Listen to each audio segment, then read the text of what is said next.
de mucha referencia y que recientemente tiene una nueva publicación, un libro, que es el que hoy vamos a estar un poco charlando con él. Paso a presentar a Juan y después vamos a estar comentando algunos detalles acerca del libro de su publicación. Un segundito.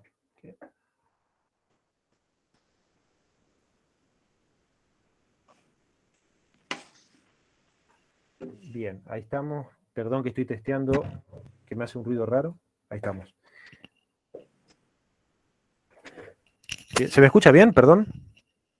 Sí. Perfecto. Bueno, gracias.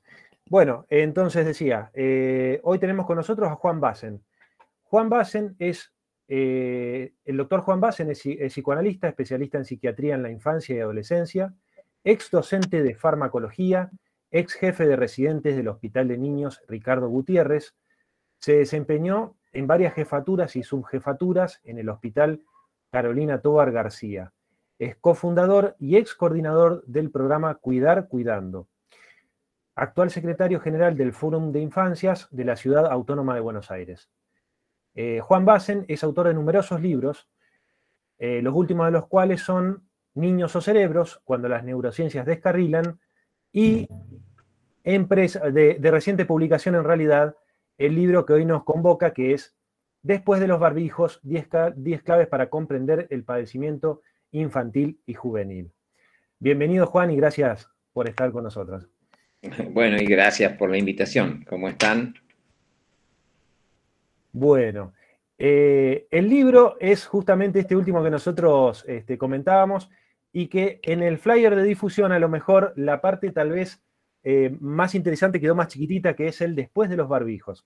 Es un libro donde Juan aborda cuestiones muy, muy actuales, muy de este preciso momento y que tienen que ver justamente con el padecimiento en las infancias y el impacto que tuvo este momento de la pandemia del coronavirus a nivel subjetivo en los niños, a nivel educativo y también que también nos trae a replantear otras problemáticas en relación a cuestiones relativas a cómo afrontar las problemáticas en la infancia, cómo pensar el tema del diagnóstico, la medicalización, el lugar de la escuela. Es un libro de mucha actualidad y de mucho interés. Bueno, Juan, no sé si querés comentarnos un poco cómo lo que te motivó. Bueno, es bastante claro lo que te motivó en este libro, pero si querés comentarnos un poco los aspectos generales. Sí, por ahí el libro se abre con una anécdota que es una anécdota política, porque es un encuentro que tuvo Nixon con Zhou Enlai, que era el primer ministro chino, en el año 72. Y había ocurrido hacía poco el Mayo francés. Y entonces Nixon le pregunta que hay un error en el diálogo. ¿Qué piensa él de cuáles son las consecuencias de la Revolución Francesa? Y dice la Revolución Francesa, ¿no? Entonces, de 1789. Entonces, Zhou Enlai dice, todavía es demasiado pronto para sacar conclusiones, para ver cuáles son los efectos. Esto que es una gaffe, porque en realidad queda como si él estuviera diciendo que es demasiado pronto, como 200 y pico de años después. Pero bueno, vale la idea de pensar que las consecuencias de ciertos eventos, de ciertas circunstancias sociales, históricas, no se pueden medir tan rápido y que tienen como un efecto de larga data. Se extiende a lo largo del tiempo una cantidad de efectos y sobredeterminaciones que se van acumulando. Ante lo que fue esta situación, yo decía, en primer lugar, bueno, que los chicos, los adultos tengan síntomas, no debería considerarse patológico, porque ha habido tal alteración, sobre todo en el inicio y con todo lo que fue el aislamiento, el distanciamiento, para mí fue como, en palabras de un paciente mío, como una amputación de la fuera, ¿no? Perdón que acá hay un llamado que no tiene nada que ver, como una amputación de la fuera. Entonces, Eh,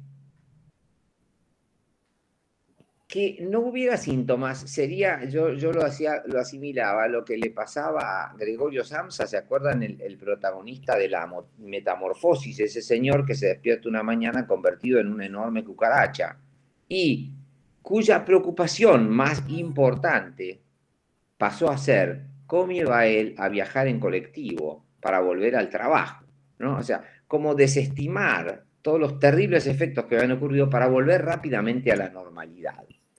Entonces, esto apunta a pensar que en todo caso lo patológico sería no tener síntomas y que llevar la sintomatología emergente de una situación tan importante, por eso vos lo mencionabas al principio, las problemáticas siempre deben ser pensadas en la infancia y no de la infancia, como algo está contextuado. Digamos, pensar que son patológicas, como en muchos casos se ha planteado, hay una epidemia de trastornos mentales, me parece que es un camino equivocado y empobrecedor. Entonces, mi apuesta en este libro fue señalar algo así como 10 claves que tienen que ver con algo así como con un sí y un no, o con un no y un sí, más bien. Esto se basa tuvo su inspiración en un poema de Armando Tejada Gómez que el poema se llama Peatón, perdón, voy a prender una luz, Peatón diga no, ¿no? Y es un poema que una persona que reacciona ante un montón de sinsentidos de la vida cotidiana, diciéndole no a esto, no a lo otro, ok. Pero a la vez el poema termina, pero cuando escuche usted un rumor, dice el poema, de pueblo, entonces termina diciendo, salga a decir sí sencillamente. O sea, y ahí no, no, no, no, no, no, y después sí. Entonces, un poco el contrapunto que yo planteo en el cuerpo del libro es, se los, les cuento el título de los capítulos y me parece que eso da para empezar a seguir charlando. La clave 1 es no descontextualizar, sino sensibilizar. La clave 2 es no patologizar, sino descifrar. La clave 3 es no medicalizar, sino singularizar. La clave 4 es no sacar el cuerpo, porque ahí hay algo del ánimo, del cuerpo y el ánima, y entonces no desanimar, y por el contrario, degustar. Y esto tiene que ver con la falta de pérdida de gusto que tenía el COVID, generaba el COVID.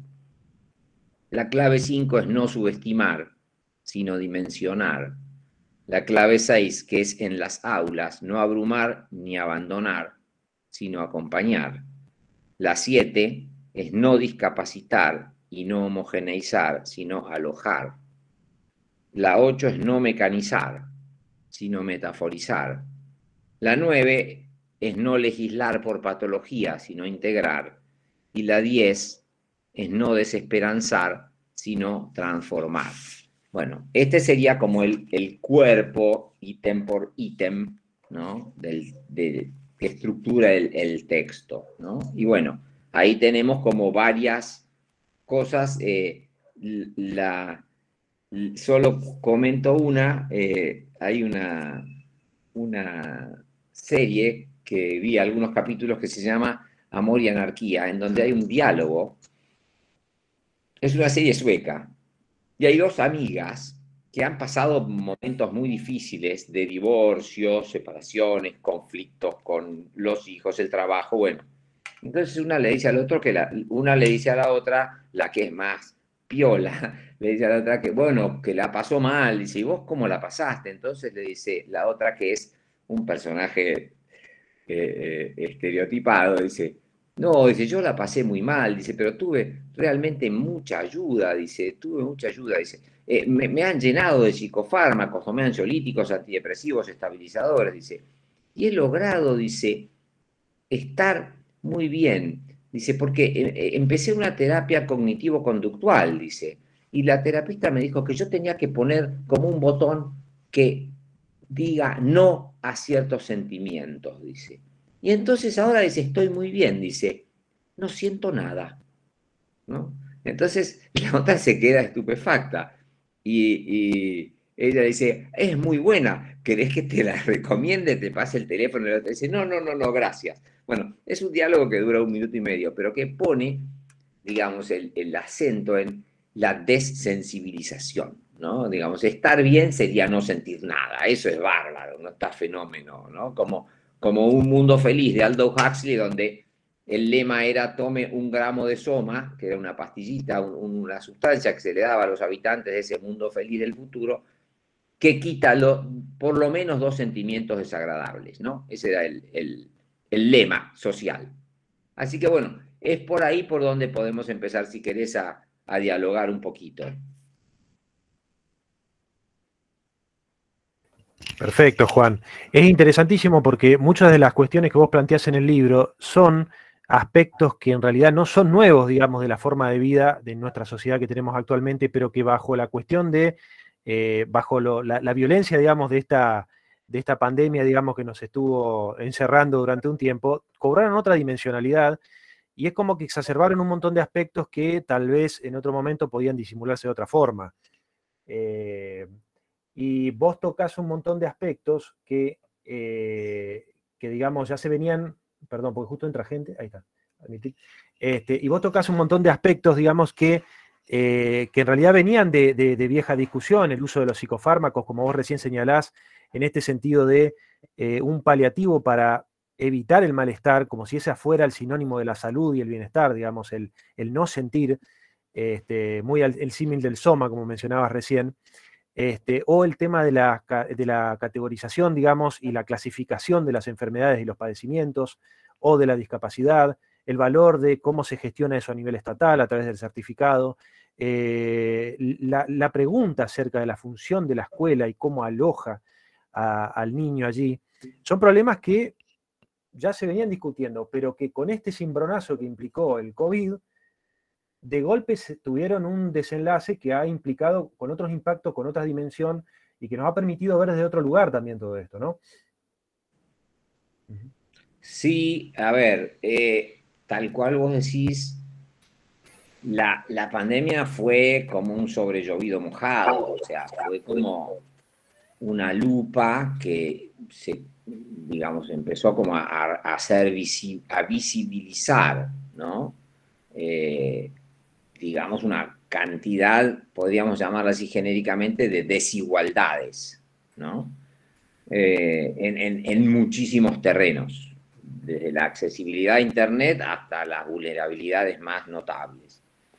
Entonces, eso me parece que hay que tenerlo en cuenta porque claramente agravó, dejó en evidencia cosas que ya, como vos decís, se venían dando de distintas maneras desde antes y desde mucho antes. Recién leía hoy a la mañana, en La Nación sacó, raro en ese diario, una nota sobre las familias en la calle, ¿no? Y bueno, y ahí plantea como, yo me acuerdo el primer lema que se utilizó acá, pero se utilizó en todo el mundo, que era quédate en casa, ¿no? Y uno puede decir, bueno, está bien, pero para quedarse en casa, lo primero que hay que tener es una casa. Y segundo, podríamos decir, una casa en donde uno pueda quedarse, porque quedarse las 24 horas por 7 días a la semana en un cuartucho es imposible de soportar. Entonces ahí hay una tremenda lupa sobre el déficit habitacional y que justamente esta nota remarca como una pareja y la ilustra con una foto de esta pareja, una pareja como de clase media que se ha quedado sin casa porque el costo de los alquileres ha subido, más la pérdida del valor adquisitivo del salario, más la desocupación, bueno, andan deambulando con un niño de 2 o 3 años. Entonces, y esto es como muy evidente, la cantidad de gente que ha quedado, digamos, en situación de calle. Ese es un punto.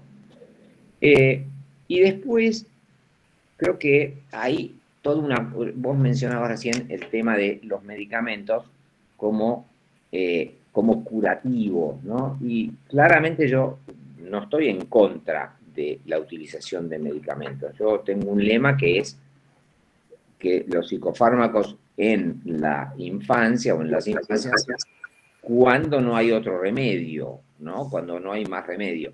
Pero a veces no hay más remedio, ¿no? Y no utilizar psicofármacos en situaciones de mucha angustia, dolor, desorganización, pánico y demás, ya no sería ético, ¿no?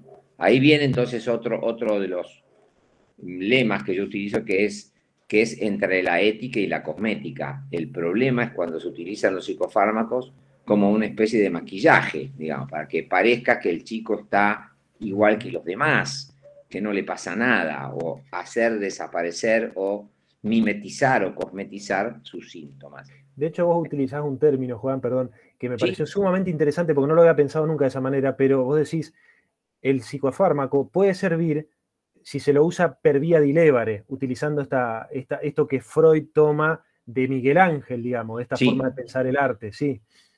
Que era una manera interesante de pensar, cómo, si pensamos en Miguel Ángel, en que decía que había dos tipos de producciones artísticas, per vía di porre y per vía di levare, en uno, en el primero, era colocar algo, poner algo para producir el hecho estético, ¿no? Por ejemplo, en la pintura, y en el otro era retirar algo para lograr ese hecho estético. Y vos lo tomás justamente en este sentido, de decir, bueno, el psicofármaco sirve para retirar eso que está sobrando para expresarse. sí, y porque además hay como ciertos circuitos de goce, de estereotipia, de angustia, que transitan alrededor y sostenidos en ciertos psicofármacos. Entonces, intervenir ahí permite como despejar un poquito de eso, que eso no sea lo que predomina y habilitar otras vías de conexión, satisfacción, comunicación, con una característica que yo creo que es importantísimo tener en cuenta y que se desdobla en dos. La primera es que dar psicofármacos a un chico como única solución es iatrogénico, en el sentido de que no se está atendiendo a su demanda, a lo que ese síntoma o esos síntomas o esas manifestaciones expresan o pretenden decir. Solamente se las estaría como acallando y punto. En todo caso, la utilización del medicamento tiene que ver con facilitar cierta modulación. Quiero decir, por ejemplo, si un chico está sumamente irritable, desorganizado y agresivo y entra a una sesión de psicoterapia y no puede hacer nada, o rompe todo, o le pega al terapeuta, o patea las paredes, es muy difícil trabajar en esas circunstancias con ese chico. Ahora, si ese chico, digamos, baja medio cambio o un cambio y el terapeuta entonces encuentra modo de conectarse con él, aún en medio de ciertas situaciones agresivas o de cierto dislocamiento que pueda tener, pero le da como entrada. Entonces el psicofármaco está favoreciendo un espacio terapéutico, un trabajo terapéutico, que si no, tal vez no sería posible, ¿no? Yo el otro día recibí a un joven de 23 años completamente, como podríamos decir, pirado, completamente locato, ¿sí? Se reía solo, decía que tenía una araña en la oreja, estaba ido, completamente ido, así, en otro mundo, escuchando voces, bueno, trabajar con él de esa manera fue muy difícil. Pudimos empezar a encontrar un punto. Ahora, la utilización de un medicamento en ese caso, porque era un chico para internar, digamos, el psicofármaco lo que está evitando es la internación en este caso y poder trabajar, seguir trabajando con él.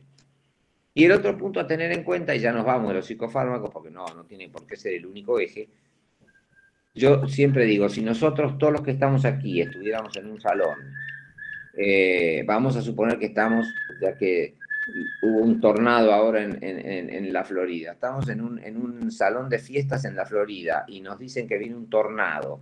Bueno, ojalá pudiéramos estar en un salón de fiestas en la Florida. Bueno, estamos viene un tornado y un tifón y qué sé yo, y nosotros nos asustamos. Entonces nos dicen, bueno, nos reparten a todos psicofármacos, un ansiolítico para que nos tranquilicemos. Yo digo lo siguiente, Los psicofármacos, a ver, los neurotransmisores que se ven alterados por el miedo van a ser semejantes en cada uno de nosotros. Va a haber dopamina, serotonina, noradrenalina, digamos. Todos esos los tenemos todos y son idénticas las moléculas en todos los que estamos allí. Todos tenemos los mismos neurotransmisores. A todos nos dan el mismo psicofármaco. Entonces ese psicofármaco va a interactuar entre el psicofármaco y el neurotransmisor. Y va a haber entre la serie de los psicofármacos y la serie de un contacto, un encuentro entre de parte a parte. Eso es la dimensión de la particularidad.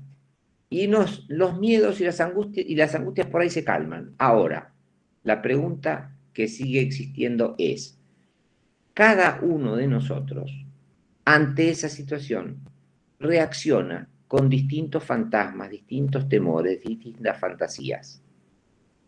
Aunque estén soportadas por los mismos neurotransmisores, las fantasías, los temores, las fantasmagorías son distintas. Esa dimensión es lo que se llama la singularidad.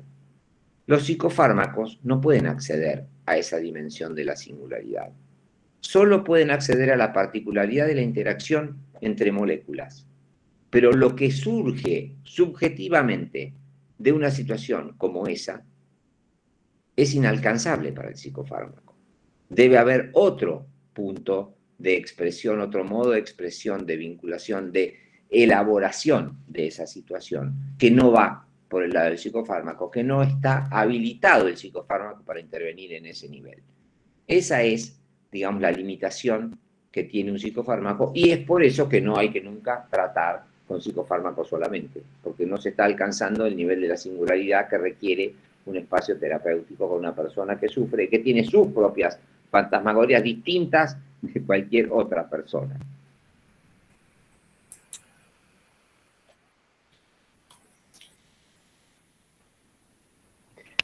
Ahí voy a habilitar que quieren hacer un comentario.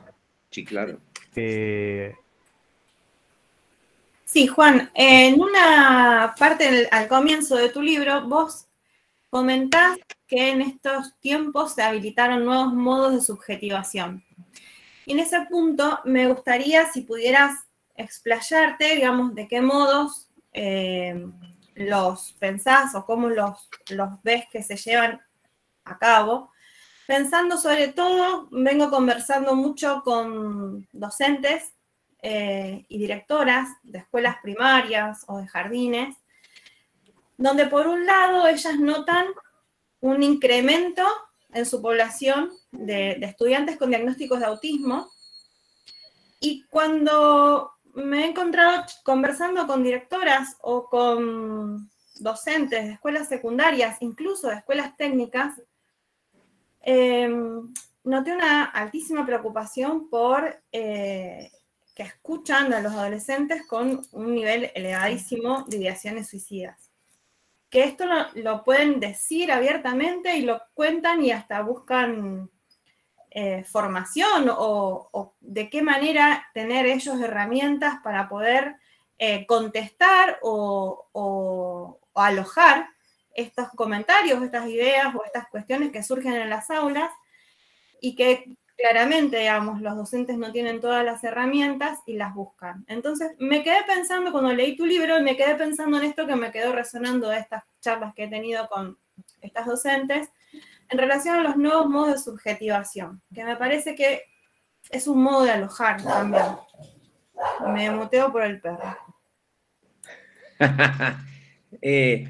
A ver, yo solo hago voy a entrar en tres de las situaciones que contás, pero lo primero que te diría, a mí me gusta hacer una diferencia, y es, hay modos de subjetividad socialmente instituidos, y ahí viene la singularidad. Dentro de esos modos instituidos de subjetividad hay posibilidades diferentes de subjetivación, es decir, algo así como salir de los moldes. Entonces, yo utilizo el término subjetivación para eso.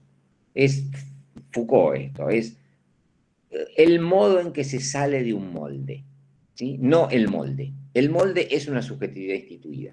Se han instituido entonces retomando o reformulando tu comentario, diversas formas de subjetividad en este tiempo pandémico y pospandémico.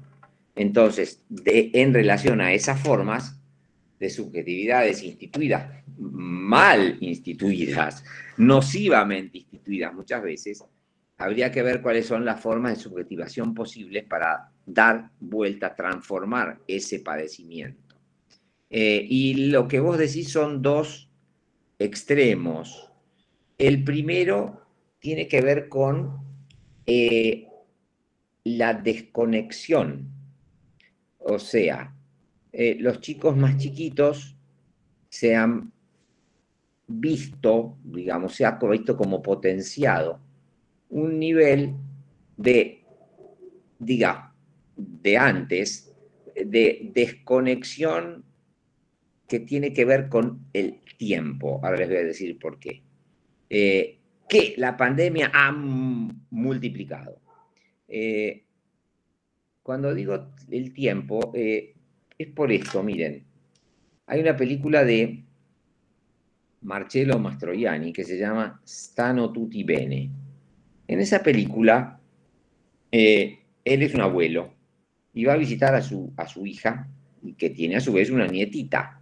Esto transcurre en los años 60, 60 y pico. Entonces, la hija le dice al papá, voy a aprovechar que viniste y salgo un rato. Y este salgo un rato tiene que ver con necesito un tiempo para mí, ¿no?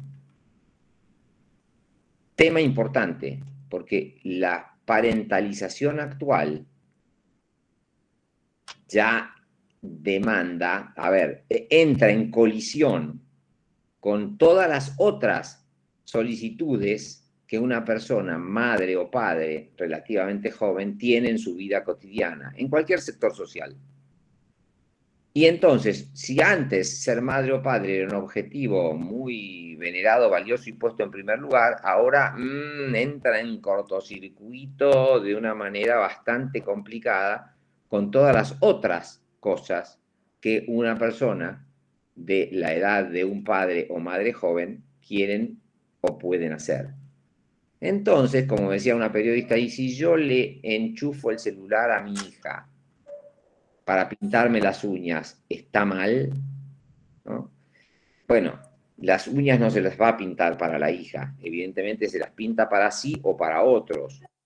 Volviendo al tema de la película, Marcello le dice que sí, pues y entonces la hija le dice, mirá, dice, la bebita, que no tiene un año, la vamos a poner frente al televisor y vas a ver que se queda encantada con la tele y no va a pasar nada. Yo vuelvo a poner en 2, 3 horas. Ok. La pone frente a la tele y la bebé está casi como encandilada, fascinada por la televisión y muy tranquila. De repente se produce un cortocircuito y la televisión se rompe. La niñera electrónica, digamos, se rompe. Entonces la nena empieza a llorar, berrear de una manera inconsolable. A los pocos minutos vuelve a estar la nena con la misma mirada encandilada y tranquila. La cámara se aleja y ¿qué había hecho Marcello? La había puesto frente al lavarropa. Y el lavarropa empezaba a girar y la nena estaba así como hipnotizada. La cuestión es, entonces, quiero decir, la cuestión no es solamente decir, uy, tenemos un grave problema con la tecnología. Sí, la tecnología sobre llovido mojado agrava un problema que tiene que ver con el tiempo. ¿Con cuánto tiempo vamos a dedicar a la crianza, por ejemplo? ¿Cuánto tiempo vamos a dedicar una mamá o un papá a conectarse, a jugar, a conversar, a contar con su hijo? Más allá de que hay modelos parentales mucho más flexibles y más cariñosos y más cercanos, también hay modelos parentales muy solicitados por otras situaciones. Entonces, dice María Elena Walsh que contarle un cuento a un niño es tiempo donado, ¿no? Esta periodista lo que quería era que su hija le done tiempo a ella, ¿no? Y que la deje pintarse las uñas tranquila. Entonces, hay un punto en donde la demanda infantil queda en offside rápidamente, ¿sí? Creo que la pandemia había un meme muy gracioso, español, en los primeros tiempos de la pandemia, que había un señor que estaba tomando una mesita frente a la ventana, había una mesa de quesos, un vino, unos pancitos, unas aceitunas, y el tipo decía, es maravillosa la pandemia, dice lo bien que lo pasamos en casa, y los niños, dice, juegan y se divierten un montón, dice, y no molestan nada. Entonces se enfocan a los niños, ahora mismo están jugando a los indios, dice. Entonces estaban los dos niños atados a un poste y amordazados, ¿no? Quiero decir, hay como mucha cuestión a pensar en relación a eso. Y como digo, en relación a los tiempos. Poco antes de empezar la pandemia, nosotros hicimos una jornada del Fórum Infancias en Cava que se llamó Jugar sin pantallas. Entonces decía, caramba, y ahora, en medio de la pandemia, ¿qué hacemos con jugar sin pantallas? Y la única manera de jugar es con pantallas, ¿no? La única manera de jugar con otros. Y todo lo que devino después, incluso en la práctica nuestra, de aprender a jugar a través de la pantalla con chicos a los que no podíamos ver presencialmente por el aislamiento. Entonces, bueno, punto uno, se produjo una situación de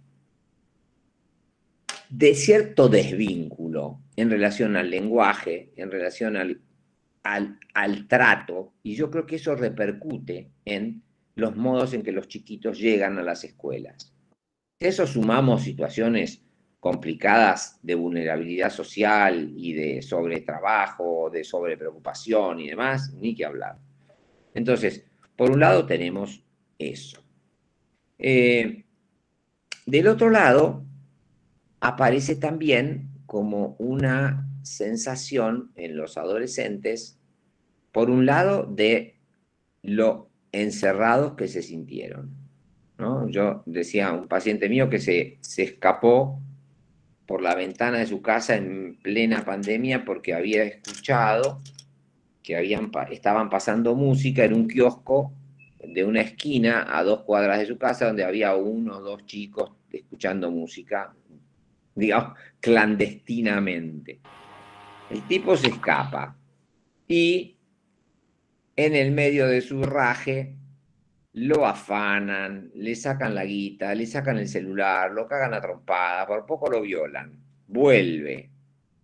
Y me dice, Juan, dice, ¿cómo me equivoqué yo? Dice, yo no debía salir, yo hice mal, debería haber pensado, debería haber hecho caso a lo que me decían mis padres. Dice, pero me dice, vos no sabés las ganas que yo tenía de salir, ¿no? Es como decir, bueno, entonces por eso yo digo, la amputación de la fuera es como cuando uno tiene gangrena y te amputan una gamba. Y bueno, qué bueno, me amputaron la gamba y sobreviví. Pero qué cagada, me amputaron una gamba. O sea, ¿a quién le gusta que le amputen una gamba? Entonces, eso creo que hay que dimensionarlo de esa manera. Y del otro lado, y en consonancia con eso, yo creo que sí hay un cruce entre lo que significó para muchos el hiato, ya estoy hablando de adolescentes, preadolescentes, y el regreso a la virtualidad. Muchos pudieron manejarse hasta mejor con la virtualidad, hasta se animaban a hacerse lo graciosos, a hacer chistes, a hacer cosas a lo mejor para las que a lo mejor presencialmente no se animaban. Otros, al revés, se sintieron completamente inhibidos, sintieron que no podían comunicarse, no se conectaban con los Zooms, no se conectaban con las aulas, o se conectaban, ponían ahí y se ponían a hacer otra cosa.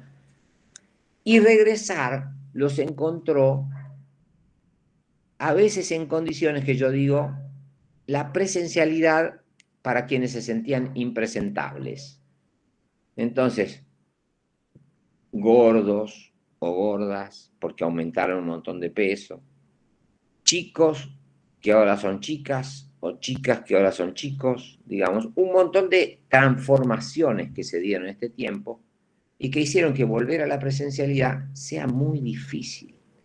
A eso le sumamos el otro elemento, que es, en medio de todo ese tiempo donde las redes sociales llegaron a su explosión máxima, también aparecieron los valores que vehiculizan las redes sociales, casi como sin contrapeso.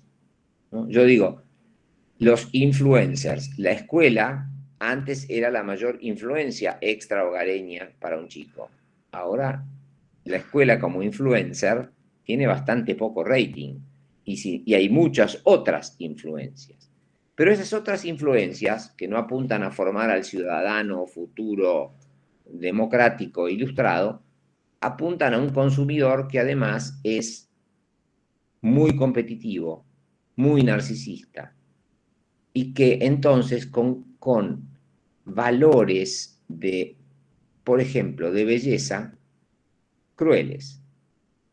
Entonces, eso empezó a pesar enormemente y hay un montón de chicos y chicas que se sienten feos o feas, como patitos feos. ¿Y por qué? Y porque, claro, inundados de figuras fantásticas de varones o de chicas o de chiques o de lo que fuera, y con ideales inalcanzables, y en medio de la pandemia y en condiciones que a veces no les permiten ni siquiera hacer gimnasia, y bueno, entonces la situación se tornó muy complicada y sin un horizonte claro en relación a una cosa vocacional, porque yo me acuerdo que lo primero que se le preguntaba a un pibe hace años atrás era, ¿vos qué querés ser cuando seas grande? Porque todo pibe era un proyecto de futuro, siempre. Ahora, y el pibe podía responder por sí, por no, pero esa pregunta la tenía presente, tenía que en algún momento empezar a responderla y a respondérsela. Y ahora yo creo que se viven tanto en presente y el futuro aparece más bien como una amenaza, como algo ignoto, como algo frágil, como con qué herramientas voy a afrontar eso. Y yo creo que eso genera un enorme desánimo. ¿Y en qué lugar voy a poder estar? ¿Y cómo voy a alcanzar esos estándares de belleza, de bienestar, de confort, de dinero, de éxito? Y entonces creo que viene como una sensación muy así como agobiante. Y ahí aparecen el desánimo, los cortes y todo esto que vos, Nadina, estabas mencionando. No, me parece que ese es como un intento de responder un poco panorámicamente a eso que vos preguntaste o comentaste. Sí, gracias, Juan.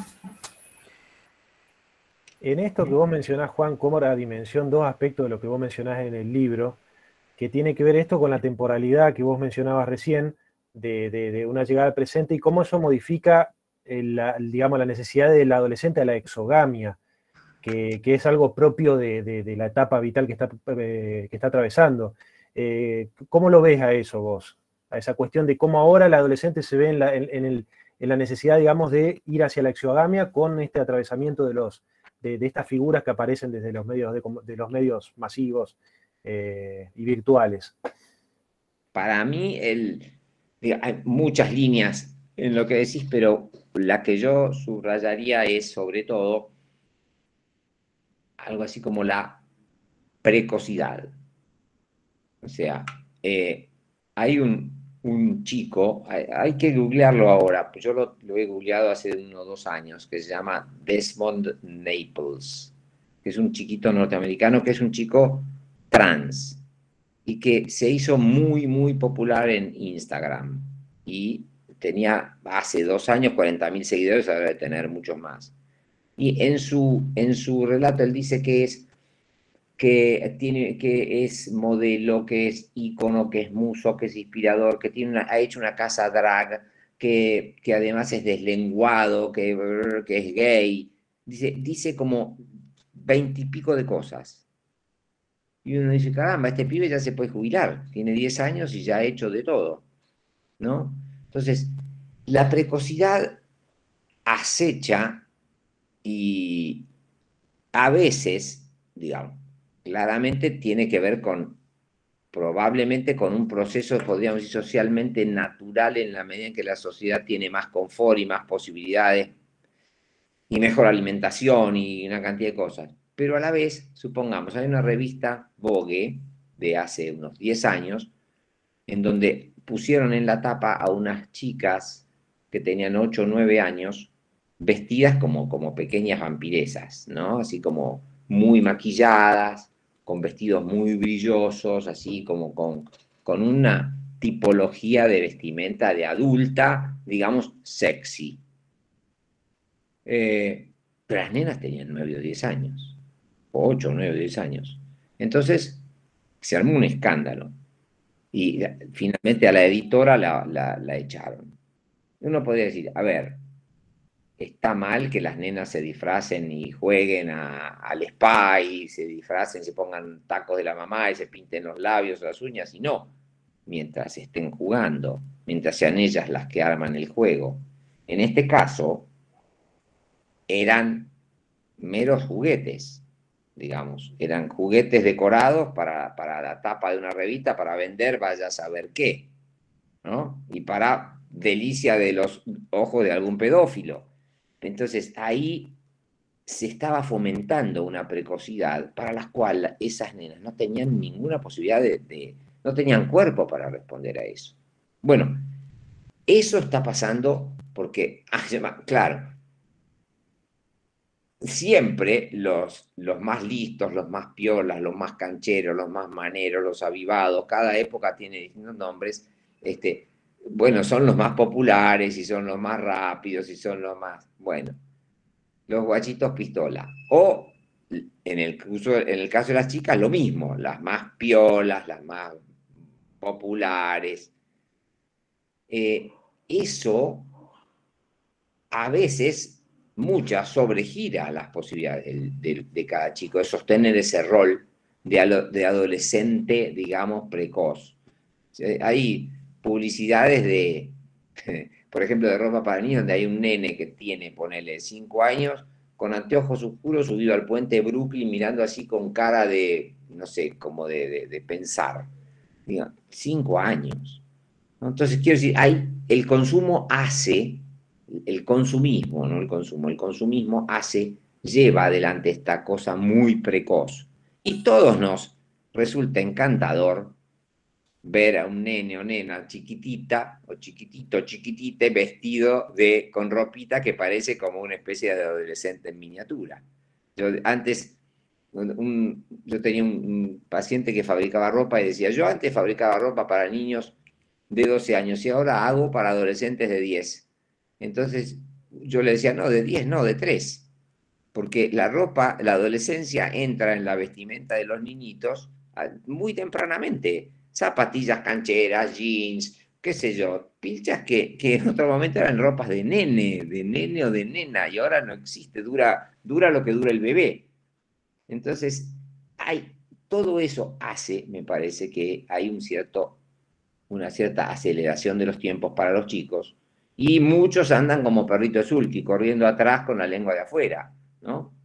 Esto creo que es una de las cuestiones que me parece importante tener presente.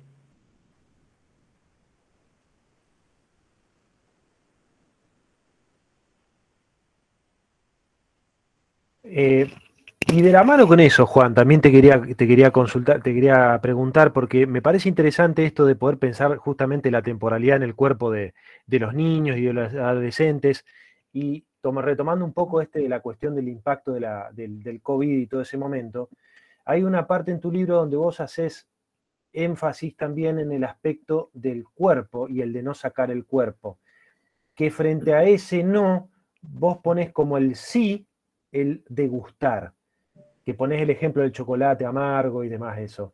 ¿Querés comentarnos un poco con este degustar? Mira, ¿Cómo lo...? Hay todo un tema que tiene que ver con lo que podría llamarse como la desmaterialización, ¿no? Y la desrealización. La desmaterialización sería lo que Han describe como la civilización o el momento de las no cosas, ¿no? Donde, por ejemplo, vamos a suponer, una foto antes era en cartón, era una foto en papel fotográfico, ahora es una imagen digital. Por supuesto que se puede convertir en cosa, pero él dice, esa imagen digital no es una cosa. Todo lo que se digitaliza deja de ser una cosa, decía él. Y nos empezamos a relacionar con lo virtual. Es como si estuviéramos tratando de asir, ¿no? Como si uno quisiera acariciar a alguien que está detrás de la pantalla. No se puede, uno toca la pantalla, no lo toca al otro. Entonces, un nene me decía, ¿cómo vamos a jugar si no podemos tocarnos? Me decía cuando vino en las primeras sesiones en que yo pude abrir el consultorio. Yo estaba con barbijo, él también, entonces como que teníamos que mantener cierta distancia, casi un protocolo, era casi mejor atenderlo virtualmente. Entonces, ahí aparece eso, la desmaterialización. Y del otro lado, cierta desrealización del semejante. Por ejemplo, un nene que decía, iba manejando con el papá y pasaba una señora, cruzaba la calle. Entonces el pibe la relacionaba a la señora esta con un videojuego y decía, papá, dice, si la atropellamos, dice, nos ganamos un bonus de 1000 puntos, ¿no? Claro, seguramente si el papá la atropellaba, el pibe se iba a dar cuenta que estaba cometiendo una barbaridad, pero hay un punto de desrealización que tiene que ver entonces también con el propio cuerpo y con el propio sufrimiento, inclusive con la propia muerte, porque cuando se plantea algo así como me quiero matar, me quiero morir, no termina de haber una dimensión, un dimensionamiento de lo que significaría una cosa así, ¿no?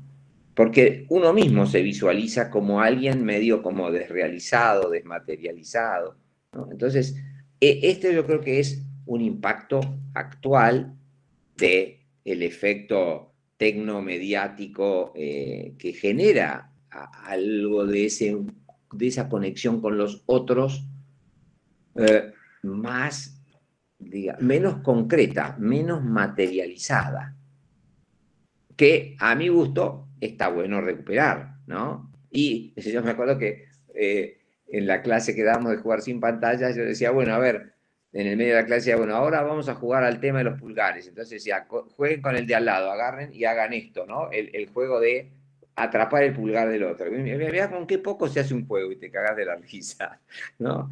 Bueno, tanta sofisticación que obviamente cada vez es más y es más y es más, y bueno, también aleja de alguna manera de distancia del propio cuerpo. Yo creo que este es un riesgo, no necesario, no unívoco, pero existente.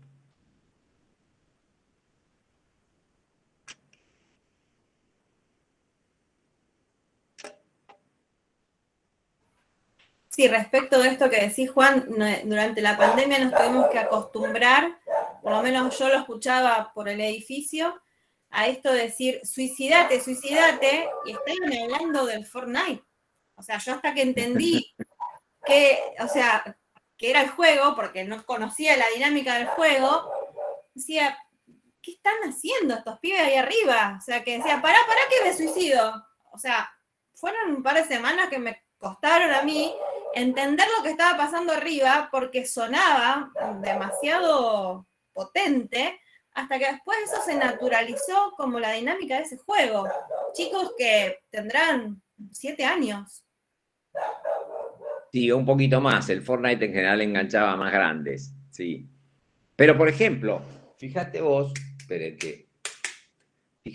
que había videos que se hicieron sumamente populares de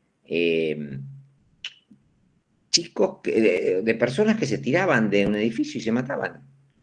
Filmaciones de gente que se suicidaba.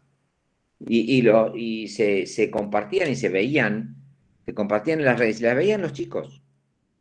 Gente que y se hacía bosta, digamos. No enfocaban el cuerpo, porque si hubieran enfocado el cuerpo destrozado, ahí hubiera generado un rechazo. Ahí se terminaba la cuestión, ¿no? Pero gente que se caía, se tiraba, muchísima, muchísima. Y tuvo su momento de auge. Así que por eso yo creo que hay algo de esto, de cierto desprecio de la propia vida y del propio cuerpo. Desprecio en el sentido de bajarle el precio, además.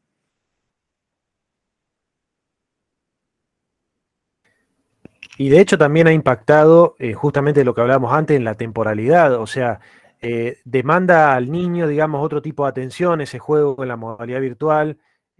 Son niños que a lo mejor, en el peor de los casos, pueden permanecer noches enteras jugando, dormir durante el día, digamos, y que fue algo que se lograba ver durante la pandemia, digamos.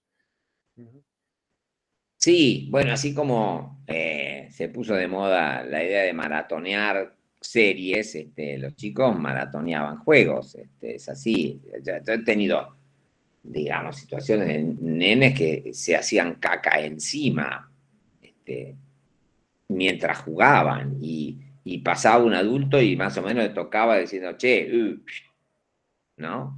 Y el pibe estaba completamente ido, digamos, metido en la pantalla, como viviendo en la pantalla, latiendo en la pantalla, habitando la pantalla. En ese sentido hay una desrealización, es como si no te das cuenta que te hiciste caca, no tenés registro de tu cuerpo, de lo que te está pasando en el cuerpo, de tan alienado en algún punto que estás en el juego. Eso no quiere decir que sí los juegos tienen el condimento y la posibilidad de ser jugados en grupo, digamos, de generar como en algún momento no había posibilidad de jugar juntos, entonces, bueno, eso tenía como cierta posibilidad de favorecer algo del lazo social que estaba limitado por el aislamiento y el distanciamiento, pero bueno, pero no es una super maravilla el modo de lazo que se entabla así. Puede ser una parte divertida, pero tiene que haber otra.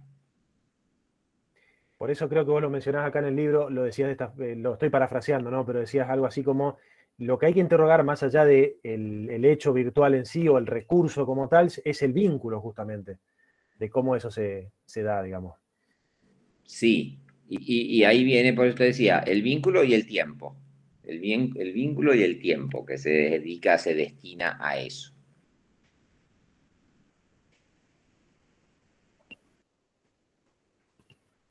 Bueno, me parece bastante claro e interesante el recorrido y la referencia, digamos, a este libro que realmente les recomiendo. Me parece un libro de mucho valor para este momento.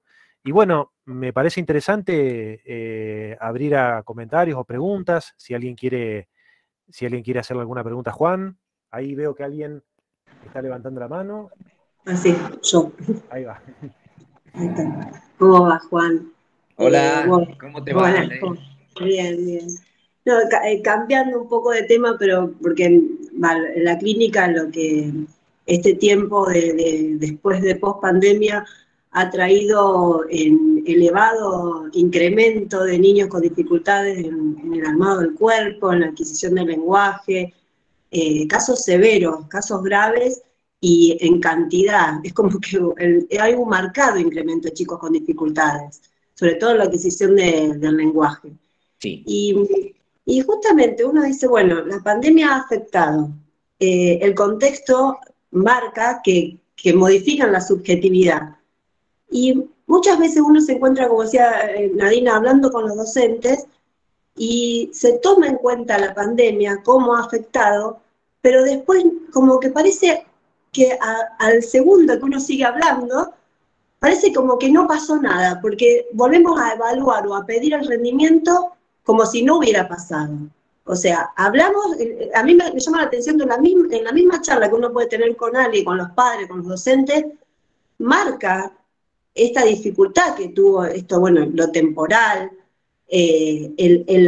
la salida, no poder salir al exterior, la endogamia, porque en los primeros tiempos el jardín marca esta diferencia de lo intrafamiliar a lo extrafamiliar y cómo convoca a los chicos a jugar con otros y a tener nuevas experiencias. Entonces, experiencias que tendrían que haber sido propias de los 2 años, 3, donde, bueno, hay una salida, acá se vieron totalmente dificultadas, hasta lo corporal, ir a las plazas, el manejo del cuerpo, un montón de experiencias se vieron limitadas. Y padres, bueno, obsesivos más todavía, que ni siquiera dejaban que estuvieran en el piso, o sea, muchas cuestiones dificultó. Y después como que uno sigue hablando y parece como que, bueno, pero no está al nivel que tendría que estar si no cumple con las pautas de 3, 4 años de lo que tendría que ser en un jardín, por ejemplo. Entonces, si uno dice, bueno, el contexto marca en la subjetividad y hay algo que después se reniega y volvemos a escuchar, por ejemplo, el autismo como genético. Si fuera solamente genético, ¿cómo habría un incremento tan masivo en tan pocos años?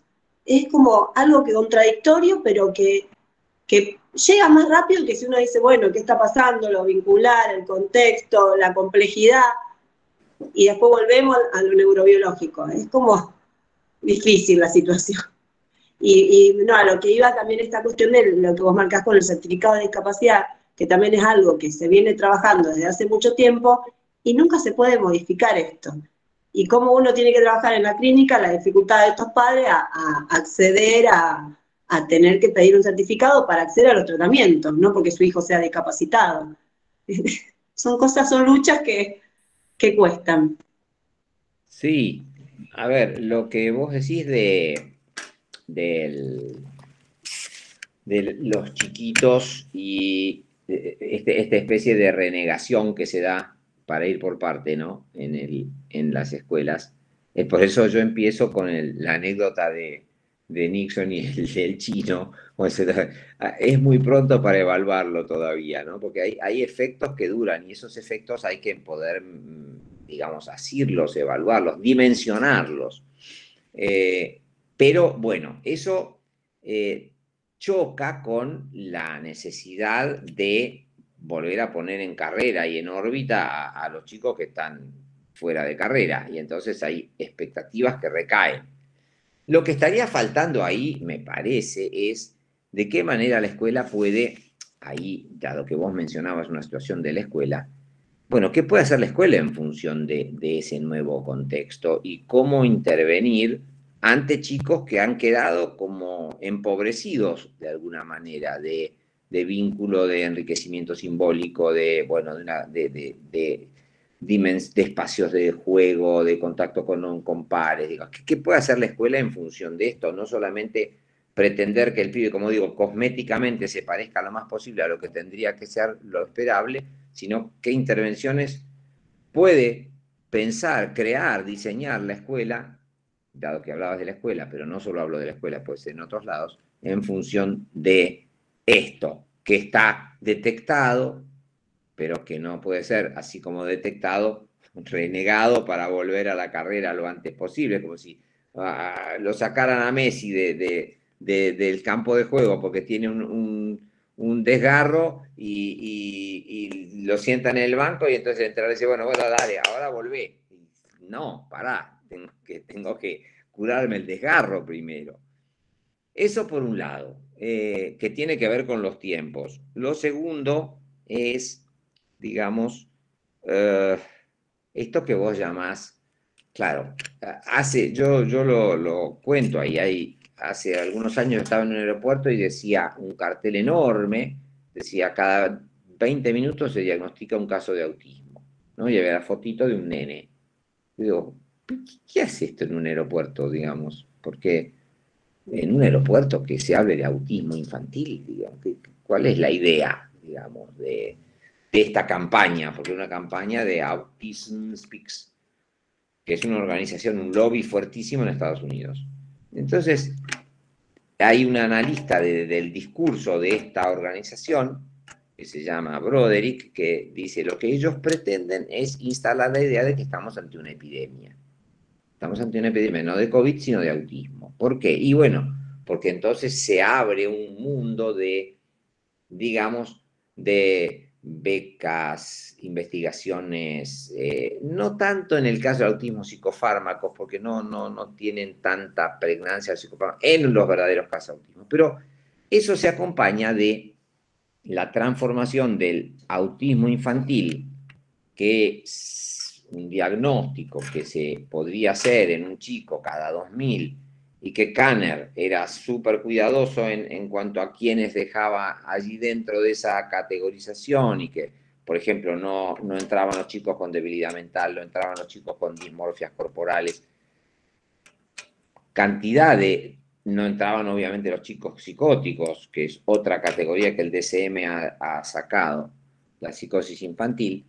Entonces, bueno, aparece entonces esa transformación del autismo en espectro y algo así como borrón y cuenta nueva. el borroneo del espectro lleva a una cuenta nueva. En vez de 1 en 2000, tenemos 1 en 50. Ah, mirá la cuenta nueva que me dio.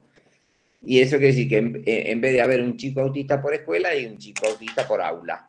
Entonces, pero además, ¿qué quiere decir esto? Que, como dice esta mujer, Temple Grandin, que ella dice haber sido autista, dice, ahora ya no hace falta ser autista para estar en el espectro autista, dice. Y es verdad, porque dentro del espectro autista hay un 25-30% de chicos que son chicos con retraso madurativo, que no deberían estar allí. Y hay un montón de chicos que tienen psicosis o síntomas de desorganización y tampoco deberían estar allí. Y hay un montón de chicos... O también, Juan, hay chicos donde si al año y medio ya se diagnostica, hay esto que, bueno, la sentencia de un diagnóstico como pronóstico, se está armando. Acompañémoslo para que el desarrollo se entrame, ¿no? Que se fije en la sintomatología autista.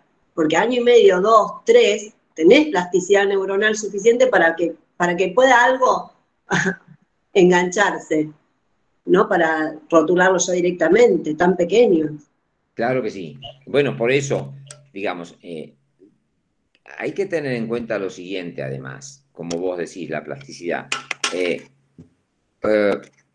El lenguaje, ya que se trata justamente de la apropiación de la lengua, el lenguaje no viene con el niño, digamos. Si vos tomás cualquier animal en su bagaje genético, está prácticamente todo lo que ese animalito va a necesitar como ejemplar adulto.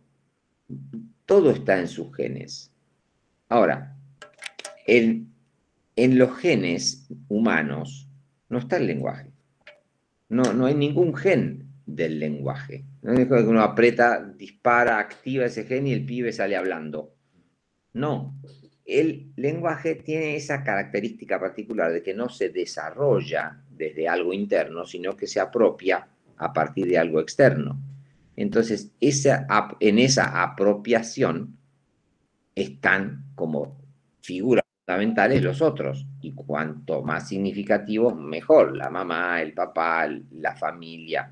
Entonces, si uno dice, caramba, no desarrolló el lenguaje, está pensando en términos casi genéticos.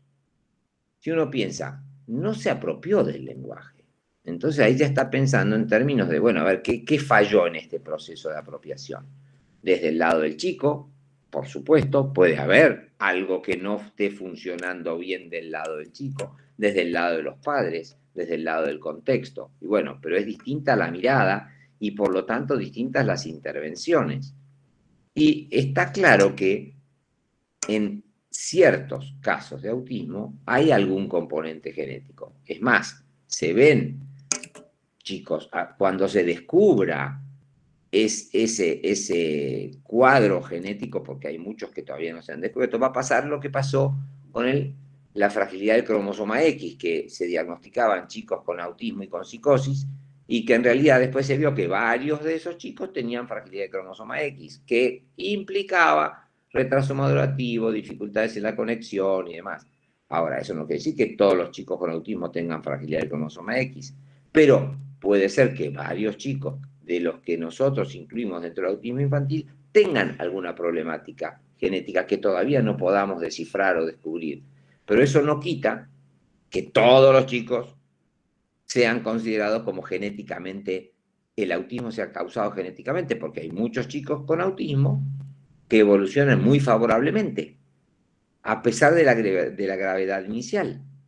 Entonces ahí no hay genética, ahí hay otra cosa, ¿no? Entonces, me parece que el cuidado que hay que tener, a ver, les cuento una anécdota que creo que la mencioné en el libro, que es, yo atendí a un nene autista que tenía, cuando lo recibí, 4 años y medio, 5 años, y ya tenía diagnóstico de autismo, no hablaba, no decía yo, no miraba.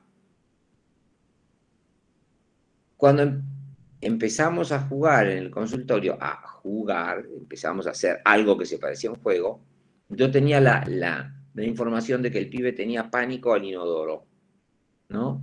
A que el inodoro se lo chupé. Entonces, empecé a hacer como ruidos, como que yo lo chupaba, o al revés, lo soplaba.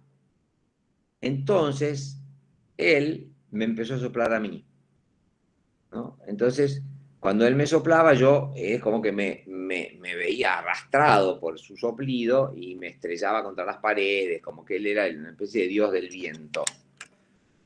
Bueno, eso llevó como a un montón de juegos, de a poquito juegos, y yo tomé para el autismo en general, y para este chico en particular, un poema de Rilke que dice, que habla de lo que él llama una palabra conseguida, ¿no? Que es, dice, no es una palabra banal, no es como uno dice mesa, árbol, casa, es una palabra conseguida, está en las elegías de Duino.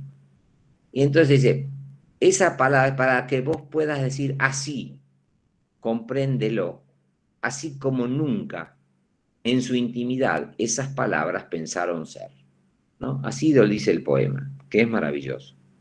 ¿Qué pasó con este nene? Un día sale del jardín de infantes con la mamá. Él, con el tema del viento, tenía miedo que se le vuelen los papeles. Entonces, llegan a la esquina, él va así, y la mamá quiere, obviamente, cruzar la calle con él. Y el nene se le planta, la mira, la mamá lo mira medio así como azorada, y él le dice, Lucas es mío, ¿no? O sea, yo soy mío. Esa es la palabra conseguida, ¿no? Mío. Algo así como, ahora yo soy mío, empiezo a sentirme mío. Una de las enormes dificultades que se presentan en los autismos, verdaderamente autismos, es la falta de representación de sí mismos como vivientes, como corporalidad viviente propia.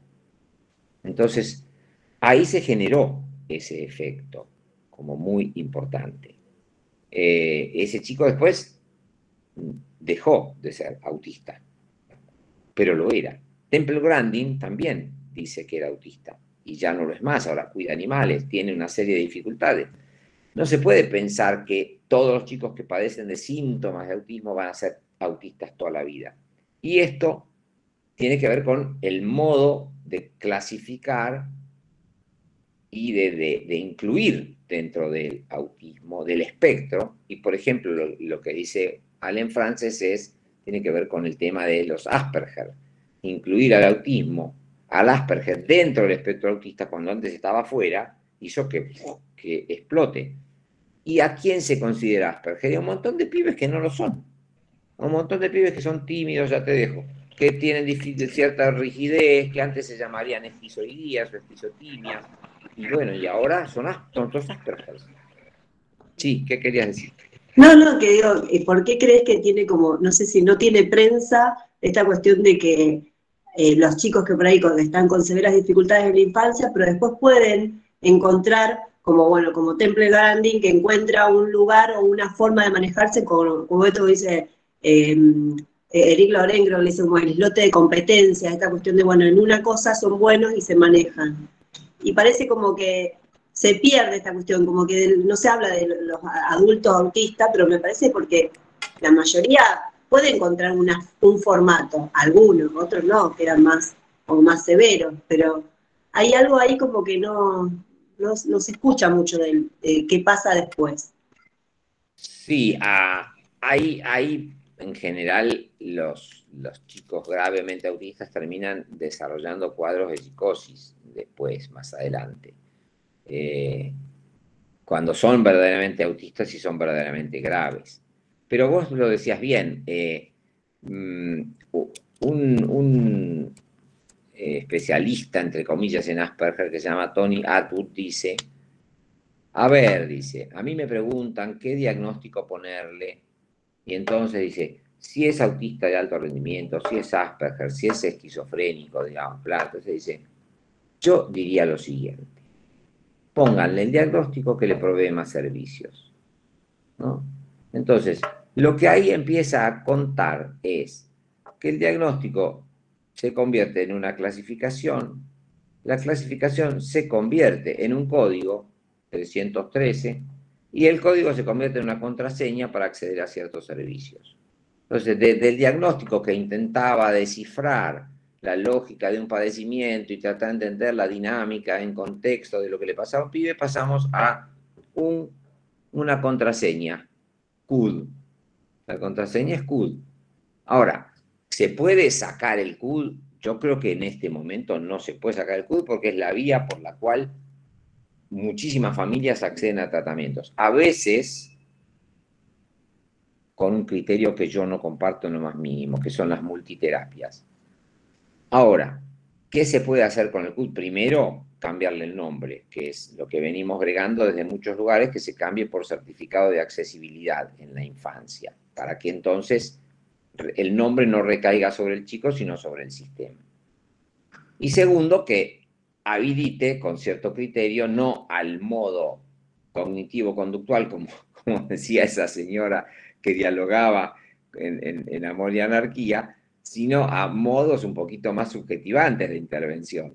Nosotros escribimos un libro con Silvia Morisi, con Julieta Inza, un libro del Fórum que se llamó Clasificaciones y diagnósticos en la infancia, cuestionando las multiterapias, porque esto es la multiterapia. Entonces, salen como máquinas, salen con fritas, digamos. Fonoaudióloga, psicopedagoga, psicomotricista, psicóloga, terapista ocupacional y acompañante terapéutico, toda la lista. Y hay más, musicoterapeuta. Entonces, y todo para todos, en vez de a ver, y eso termina siendo una complicidad en el anonimato, porque ¿quién es el que de alguna manera se hace responsable del proceso de esa cura? Y eso lo fragmenta al pibe en vez de integrarlo.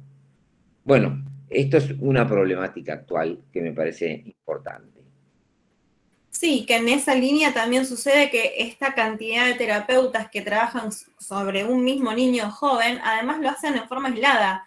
Confluyen todos en el mismo instituto, ¿Sí? Pero no hay vínculo entre quienes trabajan con la misma persona. La fono trabaja por un lado, la psicóloga por el otro, la psicopedagoga por el otro, y hasta en muchos casos, hasta la acompañante terapéutica solo, sin vínculo con los tratamientos individuales. Claro, claro. O sea, está bien por que eso, todo eso lo viabiliza el CUD, incluso para llegar a los tratamientos, ¿no? Terminan haciendo estos islotes de tratamientos individuales que después no tienen vínculo ni diálogo entre sí.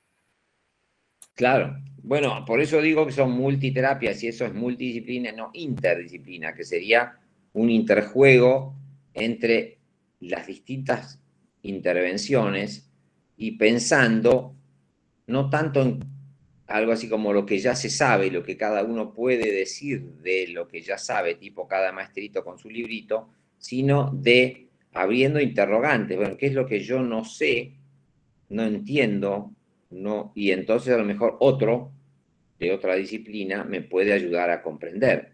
La interdisciplina es un verbo y es una práctica de la palabra, no de la escritura. Lo que está escrito ya no es interdisciplina, ya es algo que pertenece a cada disciplina, es el saber de cada disciplina. La interdisciplina no es un saber, es un pensar. Es un pensar respecto a una situación que desborda los saberes. Esa sería como la manera de plantear el asunto para mí. Ahí veo que hay personas que levantan la mano. O un punto de encuentro de no saber en relación a algo y con distintos abordajes. Exactamente, sí. El pensar tiene que ver con un punto de no saber. Si yo te digo, ¿cuánto es 2 más 2?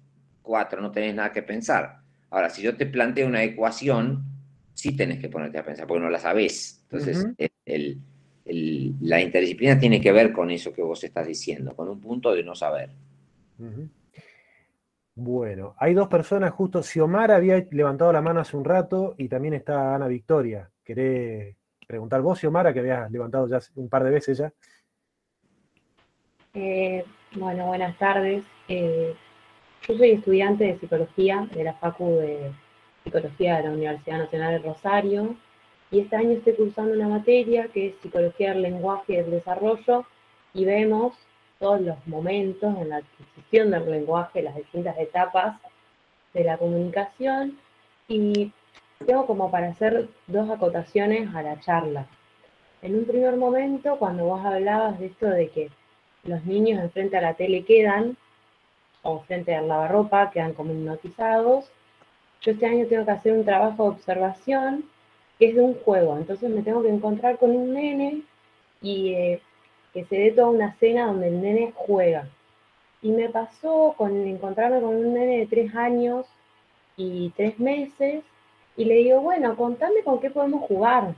Y el nene lo primero que hace es traerme el slime, o el Skinner, o esos que tienen ahora como los botoncitos para ir apretando, que si vos los encontrás en una casa comercial, se llaman juguetes para nenes con estrés o antiestrés.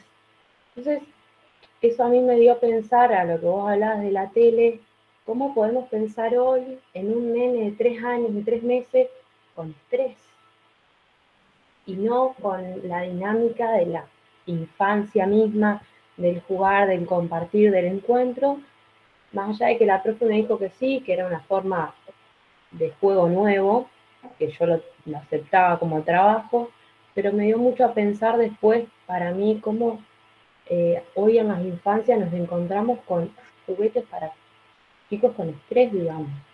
Eso por un lado, y por otro lado, lo que estabas hablando ahora de los distintos diagnósticos, pensar también en la familia que hay detrás de esos diagnósticos o de esa contraseña del certificado único de discapacidad, cómo marcan a esa familia y cómo la sociedad ya las ve de otra manera diferente. Entonces, por ahí, esto de pelear por un nuevo nombre, también lo pienso de ese lado, como como en esto de decir, bueno, mi hijo tiene autismo, y cómo ya te miran y te dicen, ay, pobre, y en realidad, bueno, está todo bien, ¿no? Por ahí va mi comentario en esto de que cómo quedan marcadas las familias y que en realidad no tendría por qué ser así la sociedad de enmarcar, de encasillar con un diagnóstico, con un chico Down, con un diagnóstico con la cantidad de diagnósticos que hoy nos encontramos también. Pero pensar también en la familia, en los posibles hermanos con chicos con autismo, en todo eso me hace pensar esta hermosa charla, que la verdad es súper interesante y te recontra agradezco. Esa era mi aporte de la mano levantada, digamos. Sí, yo te diría, ahora después le damos la palabra a María Victoria, pero yo te diría 2 o 3 cosas. Yo creo que todos los chicos están bajo estrés. Todos los chicos están bajo estrés. Así como decía Menem, el hambre de los niños pobres y la tristeza de los niños ricos, bueno, el estrés es para todos, es muy democrático. Si además estás desnutrido, peor, jodete, pero quiero decir, el estrés es para todos porque todos vivimos bajo estrés. Hay un filósofo que dice, Sloterdijk, que dice que el elemento que más cimenta la vinculación en una comunidad es el estrés compartido. O sea, compartir el mismo estrés nos hace comunidad, nos hace sentir acompañados. Esto tiene que ver con los padres. Los grupos de padres de autistas comparten el estrés, pero entonces se sienten acompañados. Y son un grupo, digamos, que logra como actores sociales algunas cosas. Nosotros como Foro de Infancia también nos ubicamos como actores sociales que queremos justamente cosas un poco distintas, pero para los padres es un modo de alojarse y de alojar su dificultad y la dificultad de sus hijos y compartirla. Pero creo que sí, que los chicos están bajo estrés de diversas maneras.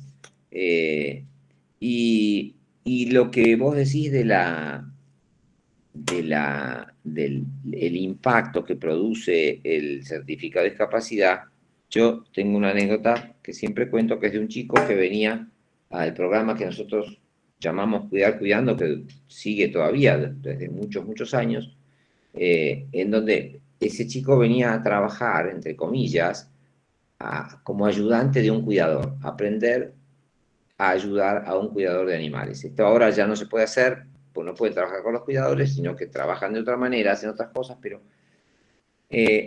para que entonces en ese momento el chico tenía 16 años y nosotros planteamos que para que él pudiera acceder a una beca, porque había unas becas que podía cobrar, que eran como si fueran hoy, ¿qué te puedo decir?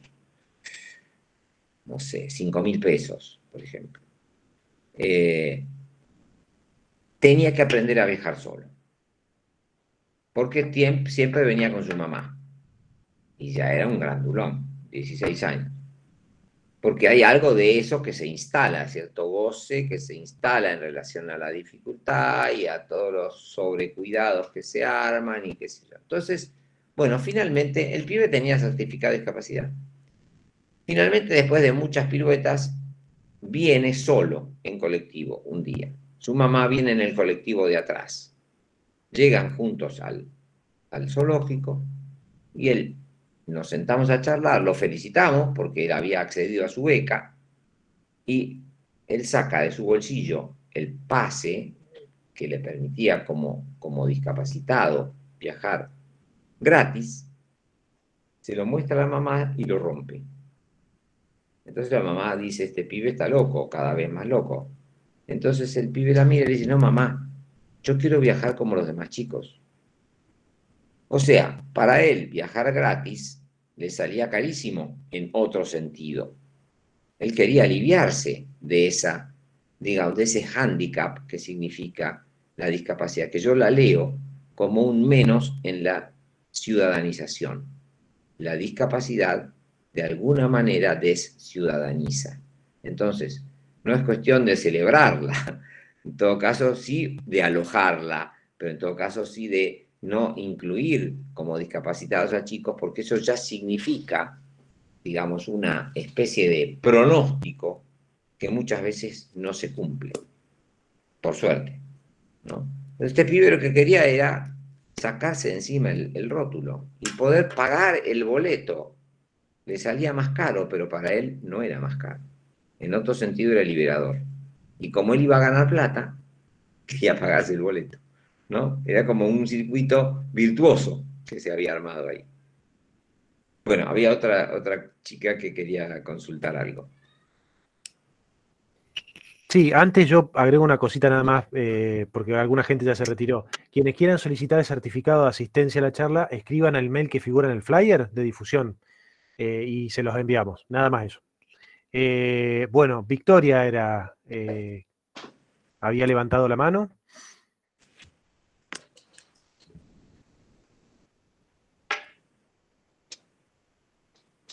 No aparece ahora, pero... ahí. Bueno, ¿alguien quiere hacer otra pregunta, otro comentario?